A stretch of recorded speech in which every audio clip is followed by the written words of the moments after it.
आजचा दिवस माझ्यासाठी खूप स्पेशल होता कारण की आज मी आले होते माझ्या माहेरचं लग्न होतं तिकडं आले होते आणि माझी सख्खी चुलत बहीण आहे ना तिच्या मुलीचं लग्न सोहळा होता त्यामुळे माझी सगळी माहेरची मंडळी तुम्हाला आज व्हिडिओमध्ये बघायला मिळणार आहेत.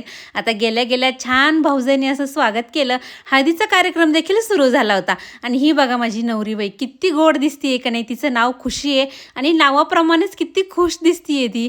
मावशीचं आणि लेकीचं नातं काही वेगळंच असतं ना हो. आणि लकीली माझ्या सगळ्या बहिणींच्या मुली आहेत ना ह्या स्वभावाने इतक्या प्रेमळ आहेत, गोड आहेत. ज्या पण घरात लग्न करून जातील ना त्या घराचं अगदी नंदनवन करतील अशा आहेत. त्यानंतर मग इथे हळद वगैरे लावून झाल्यानंतर मग पेटपूजा छान मस्त असं जेवण केलं. बंधुराज होतेच आमचा पाहुणचार करायला. आणि हल्ली लग्नात इतकं उत्साह आणि हळद खेळताना कोण असं पाहायला सहजासहजी मिळत नाही. इथं यांचा छान एन्जॉय चालला होता हळदीच्या कार्यक्रमाचा. आणि नंतर मग जेवण झालं, हळद झाली, मग थोडासा वेळ होता. मग काय भाऊ भाऊजे आईसोबत छान गप्पा मारत बसले होते. त्यानंतर मग माझ्या बाकीच्या देखील सगळ्या बहिणी आल्या होत्या. आता इथं माझ्या सख्ख्या बहिणी आहेत, माझ्या काकू आहेत, माझ्या आत्याची मुलगी आहे, बहिणीच्या सासू आहेत. म्हणजे इतकी सगळी फॅमिली आम्ही छान मस्त अशा गप्पा मारत बसलो होतो. आणि खरंच माहेरचं लग्न असलं ना की खूप दिवसातनं असं एकत्र येणं होतं, खूप साऱ्या गप्पा होतात. आणि हा ताईचा मुलगा तन्मय, आम्ही जेव्हा पण भेटतो ना तेव्हा अशी आमची मस्ती सुरूच असते. आणि ह्या माझ्या 2 लेकी, आता याच्यात एक माझ्या ताईची आणि एक माझी आहे. त्यानंतर माझ्या बहिणीची ओटी भरायची होती. आणि बघा ना कसं असतं, आपण मुलगी या भूमिकेतून वरमाईपर्यंतचा प्रवास हा कसा पार पडतो म्हणजे आपल्याला कळत नाही. खरंच खूप या गोष्टी आठवल्या की मन भरून येतं. त्यानंतर ना लग्नाला थोडासा वेळ होता बरं का, म्हणजे लग्नाचा मुहूर्त थोडा लेटचा होता. मग आमचं सगळ्यांचं ठरलं चला मांढरची देवी काळूबाई जवळच मंदिर होतं तर तिथं जाऊयात दर्शनाला.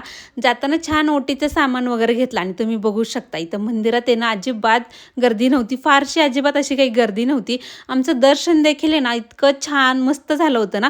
मी तर खूप दिवसातनं मग देवीच्या दर्शनासाठी गेले होते. म्हणजे जवळजवळ मी लग्नाच्या आधी गेले होते, त्यानंतर मी आत्ताच गेले. आता मंदिरात जास्त गर्दी नव्हती त्यामुळे पार्कचं दर्शन अगदी गाभाऱ्यात जाऊन झालं होतं.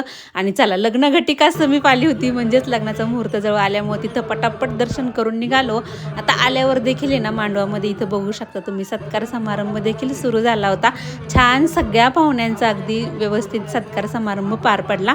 त्यानंतर मग आहे ना इथं लेकीची जावयाची मग वाट बघत बसलो होतो. आता इथं त्यानंतर आहे ना मग छान वाजत गाजत अशी मस्त नवरदेव नवरीची एंट्री झाली होती आणि छान अगदी मस्तपैकी त्यांचा लग्न सोहळ्याचा कार्यक्रम देखील सुरू झाला होता.